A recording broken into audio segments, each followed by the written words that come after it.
इस डेटा से जो है हम पहले इसको कैलकुलेट करेंगे। m1v1 is equals to m2v2 के फार्मूला में हम इसे पुट करेंगे। m1v1 is equals to m2v2, v1 find करना है तो v1 इसे एक तरफ रहने दें, m2v2 और v1 उधर जाके हो जाएगा डिवाइड, सॉरी m1, ठीक है।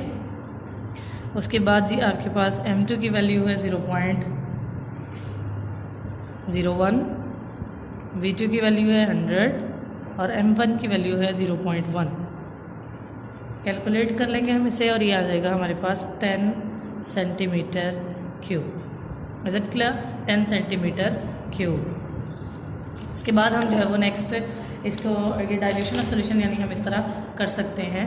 कंसनट्रेटेड सोल्यूशन जो KMnO4 का होता है वो तकरीबन जो कलर होता है उसका वो डेंस पर्पल कलर होता है और हम उसे जो है वो ग्रेजुएटेड पेपर से या किसी भी आप जो है वो जो स्मॉल अमाउंट में हम वॉल्यूम जो है वो कर सकते हैं उसमें पेपर के थ्रू या आप उसे ब्यूरेट के थ्रू जो है वो ट्रांसफ़र कर सकते हैं। उसके अंदर वाटर ऐड करें तो आपके पास जो है वो सोल्यूशन प्रिपेयर हो जाएगा, डाइल्यूट सोल्यूशन। उसके बाद हमारे पास है एग्जांपल नंबर 6.4। एग्जांपल नंबर 6.4 में हमें जो गिवन डाटा है 10 centimetre cube of 0.01 molar KMnO4 solution has been diluted to 100 centimetre cube. Find out the molarity of this solution, यानी हमें गिवन डाटा है molarity m1 is equals to 0.01 molar, ठीक है, और हमने m2 जो है वो फाइंड करनी है। वॉल्यूम v1 हमें कितना दिया हुआ है जी 10 सेंटीमीटर क्यूब और v2 दिया हुआ है 100 सेंटीमीटर क्यूब। हम इसे जो है वो राइट कर लेंगे फार्मूला के हिसाब से m1v1 is equals to m2v2। m2 find करना है, m2 इसे इधर रहने दें और बाकी फार्मूला इंटरचेंज हो जाएगा ओवर v2। वैल्यूज़ पुट कर लें आप इसकी। m1 की वैल्यू है 0.01, v1 की वैल्यू है 10 और v2 की वैल्यू है 100। आंसर आ जाएगा आपके पास जी 0.001 मोलर, ठीक है। हम इसका राइट करेंगे आंसर 0.001 मोलर, उसकी मोलैरिटी आ जाएगी। Is it clear?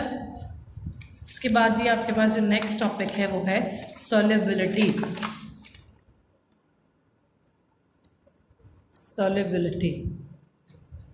Solubility basically क्या होती है, किसी भी सॉल्वेंट की एबिलिटी कि वो कितना ज़्यादा जो है वो सोल्यूट अपने अंदर ऐड कर सकता है, डिज़ोल्व कर सकता है।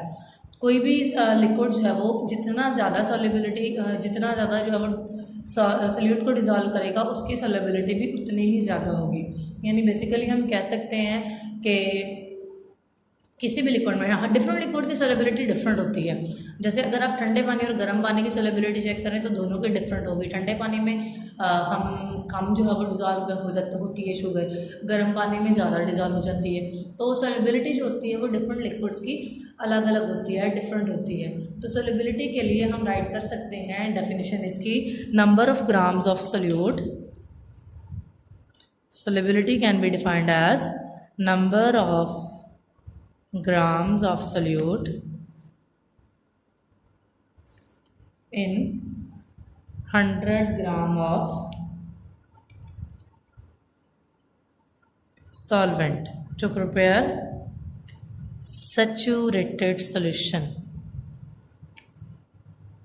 ठीक है। यानी मैक्सिमम अमाउंट ऑफ सोल्यूट हमने उसके अंदर ऐड कर देनी है तो वो सैचुरेटेड सोल्यूशन जो है वो प्रिपेयर हो जाएगा।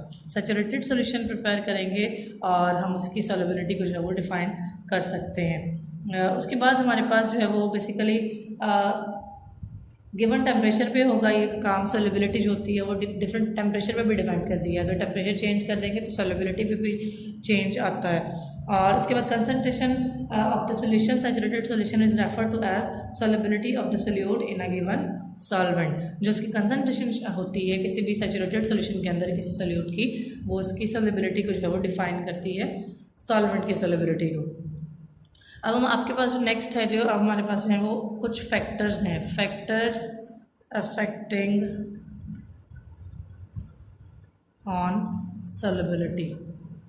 सोलिबिलिटी पे फैक्टर्स किस तरह अफेक्ट करते हैं। डिफरेंट फैक्टर, कौन कौन से फैक्टर हैं जो सोलिबिलिटी पे अफेक्ट करते हैं, यानी सोलिबिलिटी बढ़ाने के लिए, कम करने के लिए कौन कौन सा वो फैक्टर है जिसके होने या ना होने से सोलिबिलिटी इंक्रीज़ या डिक्रीज़ होती है, उसको हम किस तरह से वो डिफाइन कर सकते हैं। तो सबसे पहला आपके पास है, जो सबसे पहला फैक्टर है वो है principle of like dissolve like.